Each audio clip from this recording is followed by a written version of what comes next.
Performance optimisation basic part 3 में हम सीखेंगे जोन्स आइडेंटिफाई करना, multiple time frame analysis, curve analysis, trend analysis और एक्शन ग्रिड।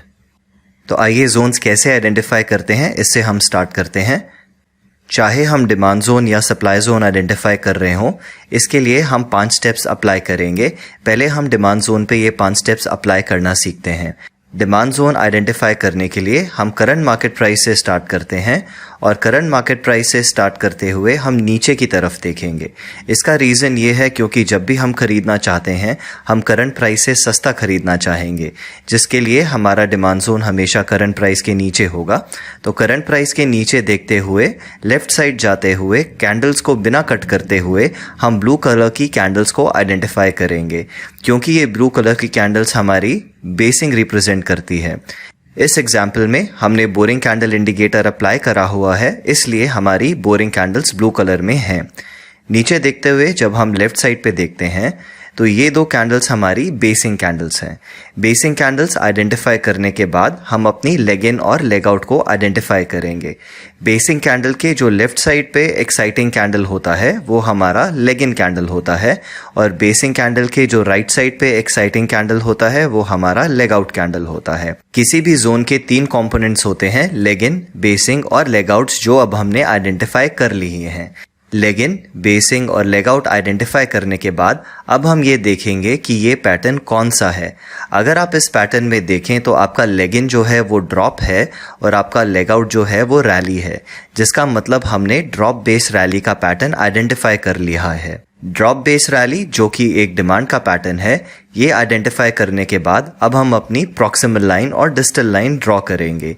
एक ड्रॉप बेस रैली में प्रॉक्सिमल लाइन बेसिंग की हाईएस्ट बॉडी से होती है और एक ड्रॉप बेस रैली में डिस्टल लाइन इस ड्रॉप बेस रैली की सबसे लोएस्ट पॉइंट होता है।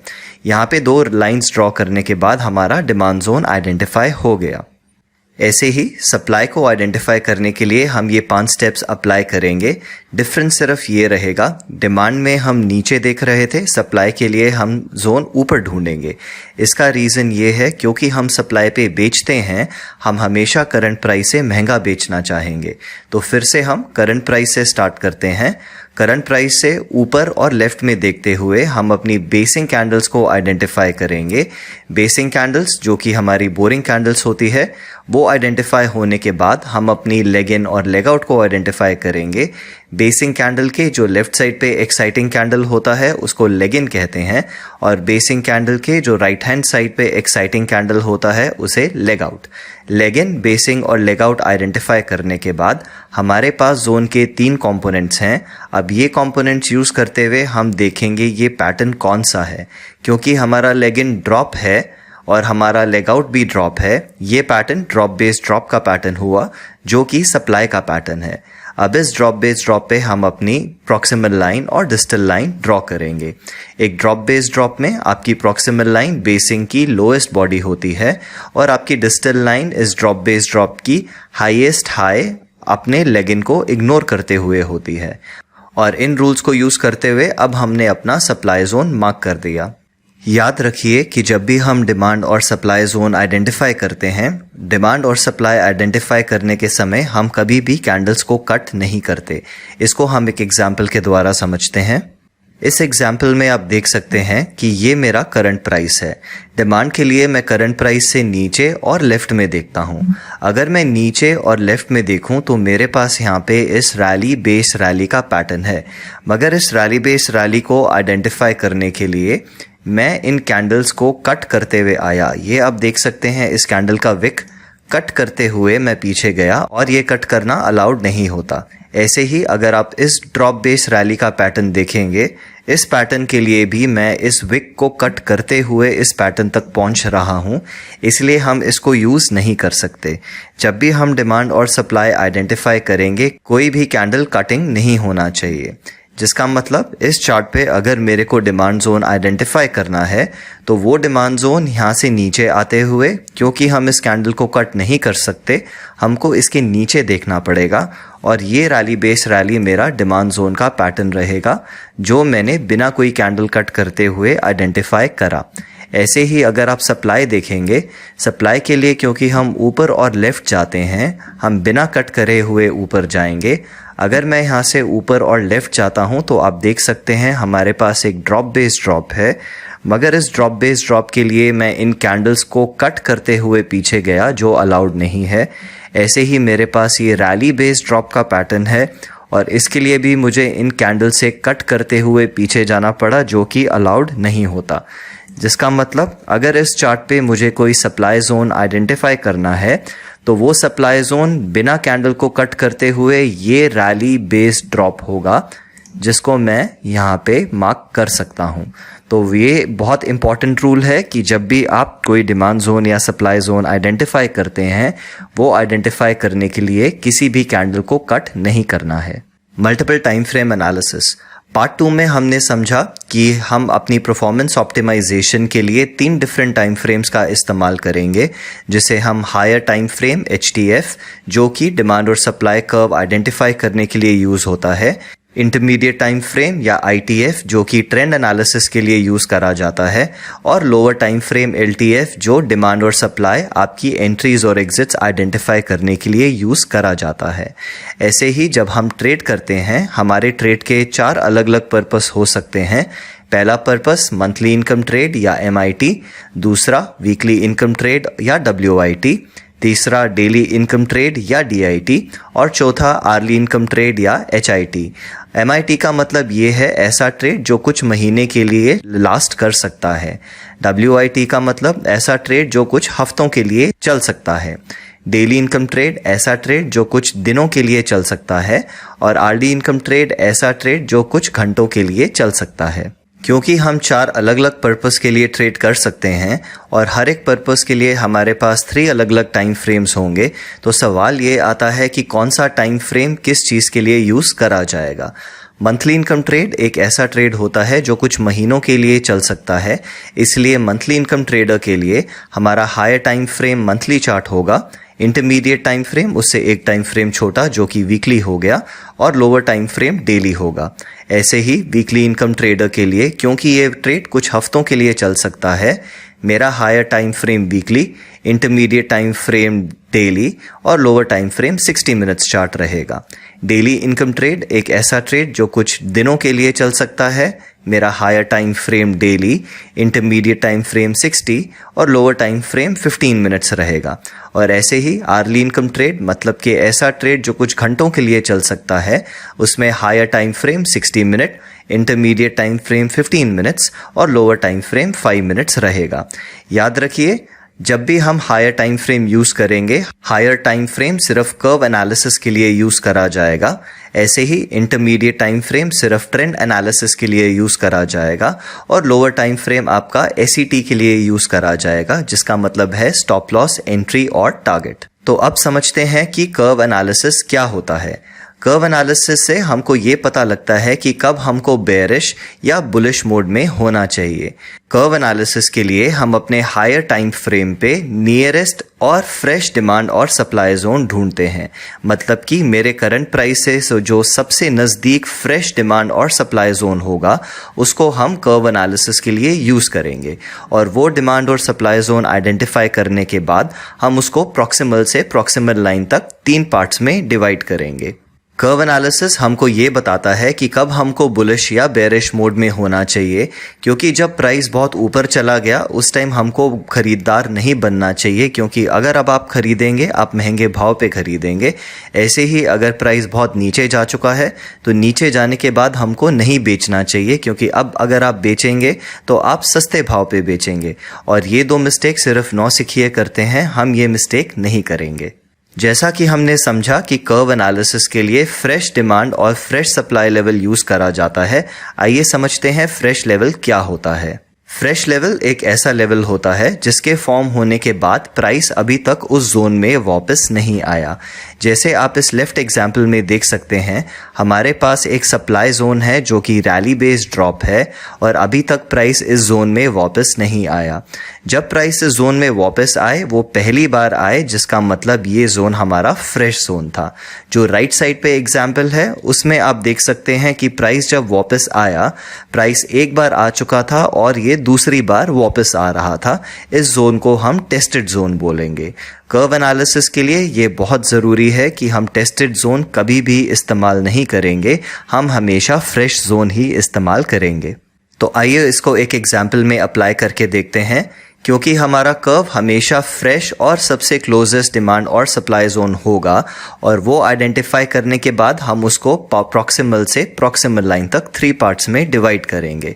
अगर हम करंट प्राइस से स्टार्ट करते हैं और ऊपर देखते हैं तो हमारे पास ये रैली बेस्ड ड्रॉप का पैटर्न है जो कि सप्लाई जोन है।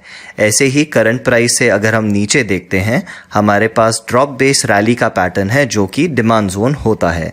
अब ये दोनों जोन नियरेस्ट भी हैं करंट प्राइस से और फ्रेश भी हैं। क्योंकि हमने नियरेस्ट और फ्रेश डिमांड और सप्लाई जोन आइडेंटिफाई कर लिए हैं, अब इन दोनों के बीच के डिस्टेंस को हम प्रॉक्सिमल लाइन से प्रॉक्सिमल लाइन तक 3 पार्ट्स में डिवाइड करेंगे। इसको 3 पार्ट में डिवाइड करने से हमारा कर्व एनालिसिस कंप्लीट हो जाता है, और इस कर्व एनालिसिस से अब हमको ये पता चलता है कि हमारा very low of the curve क्या है, हमारा लो ऑफ द कर्व क्या है, इक्विलिब्रियम या मिडल ऑफ द कर्व क्या है, हाई ऑफ द कर्व क्या है और very high of the curve क्या है। कर्व एनालिसिस हमको ये समझाता है कि किस टाइम पे हमको क्या एक्शन लेना चाहिए। एग्जाम्पल के लिए अगर हम इसको अपना कर्व मानते हैं और अभी प्राइस यहाँ पे है, तो क्या आप इस प्राइस पे खरीदना चाहेंगे? मेरे को पूरा यकीन है कि आपका जवाब होगा नहीं, क्योंकि ये प्राइस बहुत एक्सपेंसिव प्राइस है और यहाँ से अब हम एक्सपेक्ट कर सकते हैं कि प्राइस नीचे जा सकता है। ऐसे ही अगर प्राइस कुछ ऐसा कर रहा है, क्या आप इस प्राइस पे सेलर बनना चाहेंगे? मुझे फिर यकीन है आपका जवाब होगा नहीं। तो कर्व एनालिसिस का यही फ़ायदा है कि कर्व एनालिसिस से हमको समझ आता है कि कब हमको बुलिश होना चाहिए और कब बेरिश। क्योंकि प्राइस जब बहुत ऊपर जा चुका होता है तब खरीदने का भाव नहीं होता, और ऐसे ही जब प्राइस बहुत नीचे जा चुका होता है वो बेचने का भाव नहीं होता। कर्व एनालिसिस के बाद हम इंटरमीडिएट टाइम फ्रेम पे ट्रेंड एनालिसिस करते हैं। तो आइए समझें कि ट्रेंड एनालिसिस कैसे किया जाता है। ट्रेंड आपको ये समझने में मदद करता है कि स्टॉक या मार्केट किस डायरेक्शन में अभी मूव कर रही है। सिंपल टर्म्स में ट्रेंड जो होता है वो प्राइस का हायर टाइम फ्रेम डिमांड और हायर टाइम फ्रेम सप्लाई के बीच में जो मूवमेंट होता है उसको कहते हैं। ट्रेंड की मदद से ट्रेडर्स पैसा बना सकते हैं, क्योंकि ये जो मूव होता है हमारी एंट्री के बाद मार्केट में होता है, जिसकी वजह से हम पैसा बना सकते हैं। इसको करने के 2 तरीके हैं। या तो ट्रेंड चालू होने से पहले आप ट्रेड में एंटर करिए, या फिर एक ट्रेंड जो पहले ही चालू हो चुका है उसमें आप एंटर कर सकते हैं जब तक कि आपकी लोकेशन कर्व पे करेक्ट है। आइए इन दोनों चीज़ों को एग्जाम्पल से समझते हैं। हमने कहा ट्रेंड जो होता है वो हायर टाइम फ्रेम डिमांड और हायर टाइम फ्रेम सप्लाई के बीच की मूवमेंट को कहते हैं। मान लेते हैं कि प्राइस का ट्रेंड अप है। अगर प्राइस अब एक सप्लाई एरिया पे टच होएंगे तो हम ये एक्सपेक्ट करते हैं कि यहाँ से प्राइस नीचे जाना शुरू हो जाना चाहिए, मतलब कि वो अप ट्रेंड अब डाउन ट्रेंड में कन्वर्ट हो गया। और ऐसे ही प्राइस जब नीचे आता है और किसी डिमांड जोन को हिट करता है, हम एक्सपेक्ट करते हैं कि यहाँ से ये डाउन ट्रेंड अप ट्रेंड में कन्वर्ट हो सकता है। तो आपका जो ट्रेंड होता है वो सिर्फ डिमांड और सप्लाई के बीच की मूव को ही कहते हैं। ऐसे ही अगर हम अप ट्रेंड पे हैं, क्योंकि हम very high of the curve हैं और यहाँ से हम एक्सपेक्ट करते हैं कि ये अप ट्रेंड डाउन ट्रेंड में कन्वर्ट हो सकता है, इसलिए नया ट्रेंड चालू होने से पहले ही हम अपना ट्रेड ले सकते हैं। अगर वो ट्रेंड चालू हो गया तो हम इस नए ट्रेंड को ज्वाइन करके भी पैसा बनाने की कोशिश कर सकते हैं, जब तक कि हमारी लोकेशन कर्व पे करेक्ट है। जैसे इस एग्जाम्पल में अभी भी हम महंगे भाव पे हैं जहाँ पे बेचा जा सकता है, क्योंकि हम एक्सपेक्ट कर रहे हैं ये डाउन ट्रेंड कंटिन्यूड रहेगा जब तक price very low of the curve नहीं पहुँचते। ट्रेंड एनालिसिस के लिए हम प्राइस के टर्निंग पॉइंट्स को यूज़ करते हैं, जिसे पिवट पॉइंट्स कहते हैं। ये पिवट पॉइंट्स हमको ट्रेंड आइडेंटिफाई करने में मदद करते हैं। अप ट्रेंड जो होता है वो हायर लो और हायर हाई से बना होता है, डाउन ट्रेंड लोअर हाइज और लोअर लो से, और साइडवेज ट्रेंड में हमारे पास लगभग सेम हाइज और सेम लोज होते हैं। तो आइए समझते हैं कि ट्रेंड एनालिसिस कैसे किया जाता है। ट्रेंड एनालिसिस के लिए हम करंट प्राइस से स्टार्ट करते हैं और प्राइस के फ्लो को देखते हुए हम रीसेंट 2 हाईज और रीसेंट 2 लोज को आइडेंटिफाई करते हैं। ये आपका सबसे रीसेंट हाई है, यहाँ से प्राइस ऊपर गया और इससे पहले प्राइस नीचे आ रहा था, मतलब कि ये एक ऐसा टर्निंग पॉइंट है जहाँ से मार्केट में लो क्रिएट हुआ और प्राइस ऊपर जाना शुरू हो गए। तो हमने एक लो भी आइडेंटिफाई कर लिया। ऐसे ही इस अप मूव के बाद प्राइस नीचे गया था जो कि हमारा पिछला हाई है, और ऐसे ही इस डाउन मूव के बाद प्राइस ऊपर गया था जो कि हमारा इससे पहले का लो है। दो हाईज और दो लोज आइडेंटिफाई करने के बाद हम सबसे रीसेंट हाई को पिछले हाई से कंपेयर करते हैं, और अब हम देख सकते हैं कि हमारा जो सबसे रीसेंट हाई है वो हायर हाई है। ऐसे ही हम सबसे रीसेंट लो को पिछले लो के साथ कंपेयर करते हैं और हम देख सकते हैं कि हमारा रीसेंट लो हायर लो है। तो जब भी आपको चार्ट पे हायर लो के बाद हायर हाई दिखता है, इसको हम टेक्निकली अप ट्रेंड कहते हैं। इस एग्जाम्पल में आप देख सकते हैं कि ये हमारा सबसे रीसेंट लो है। इससे पहले प्राइस नीचे आ रहा था और उससे पहले ऊपर जा रहा था, तो ये हमारा टर्निंग पॉइंट हुआ जहाँ पे प्राइस ने एक हाई बनाया। ऐसे ही पहले प्राइस नीचे आया जिसके बाद ऊपर गया, जिससे हमारे को एक और लो मिल गया। अब हमारे पास दो लोज हैं, हमको दूसरा हाई चाहिए। इस अप मूव के बाद प्राइस नीचे आया जिससे हमारे को हमारा दूसरा हाई भी मिला। अब दो हाईज और दो लो आइडेंटिफाई करने के बाद हम सबसे रीसेंट हाई को पिछले हाई के साथ कंपेयर करते हैं, और रीसेंट हाई हमारा लोअर हाई है। ऐसे ही सबसे रीसेंट लो को हम पिछले लो के साथ कंपेयर करते हैं, और सबसे रीसेंट लो हमारा लोअर लो है, जिसका मतलब ये कि चार्ट पे हमारे पास लोअर हाई के बाद लोअर लो है, और इसको हम डाउन ट्रेंड कहते हैं। इस लास्ट एग्जाम्पल में हम फिर से करंट प्राइस से स्टार्ट करते हैं। यहाँ पे हमारे पास एक लो है, मगर प्रॉब्लम ये है कि इस लो को अभी आप हायर लो कहेंगे। लेकिन अगर फ्यूचर में अगली कैंडल नीचे चली जाती है तो ये लो हमारा लोअर लो भी हो सकता है। क्योंकि ये लो अभी तक कंफर्म्ड हायर लो या लोअर लो नहीं है, हम इसको इग्नोर करते हुए पीछे के दो हाईज और दो लोज आइडेंटिफाई करेंगे। यहाँ से प्राइस नीचे आया, इससे पहले ऊपर जा रहा था, तो ये मेरा पहला हाई हुआ। ऐसे ही प्राइस नीचे आने के बाद ऊपर गया जिससे हमारे को हमारा लो मिला। यहाँ पे आप देख सकते हैं प्राइस ऊपर गया और नीचे आया, तो हमारे को दो हाईज और एक लो मिल गया, और इससे पहले प्राइस नीचे आके ऊपर गया तो ये हमारा पिछला लो था।